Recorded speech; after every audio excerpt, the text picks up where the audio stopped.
म्हणजे अजित पवारांबरोबर 14 बैठका 14 झाल्या. बैठका झाल्या. त्यातल्या किती बैठकांना तुम्ही हजर होता? मी जवळपास 11 बैठकांना हजर होतो. ह्या ज्या 14 बैठका आहेत, सुनील तटकरे जे अजित पवारांच्या राष्ट्रवादी काँग्रेसचे प्रदेशाध्यक्ष आहेत किंवा प्रफुल्ल पटेल सुद्धा एका पत्रकार परिषदेमध्ये म्हणालेत की जिल्हा परिषद निवडणुकांना घेऊन त्या बैठका होत्या. विलिनीकरणाचा विषय तिथे होता नव्हता याविषयी अजित पवारांनी आम्हाला तरी काही सांगितलेलं नाही. तर माझा तोच प्रश्न आहे ना, की जर जिल्हा परिषदेमध्ये एकत्र लढणं असं असतं तर तुतारीचे उमेदवार म्हणजे तुतारी चिन्ह घेऊन लढणारे उमेदवार आणि घड्याळ चिन्ह घेऊन लढणारे उमेदवार यांची आघाडी दिसली असती ना.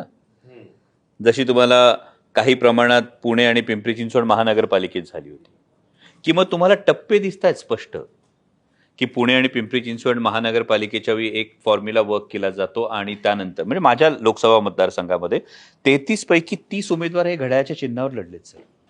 मग ते एबी फॉर्म साहजिकच प्रदेशाध्यक्षाच्या सहीने गेले असतील. घड्याळाचे प्रदेशाध्यक्ष कोण? सुनील तटकरे. सही कोणी केली एबी फॉर्मवर?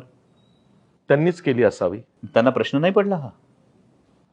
पण ते जिल्हा परिषद निवडणुकीपुरती होतं. घड्याळाचं चिन्ह जिल्हा परिषद निवडणुकीपुरतं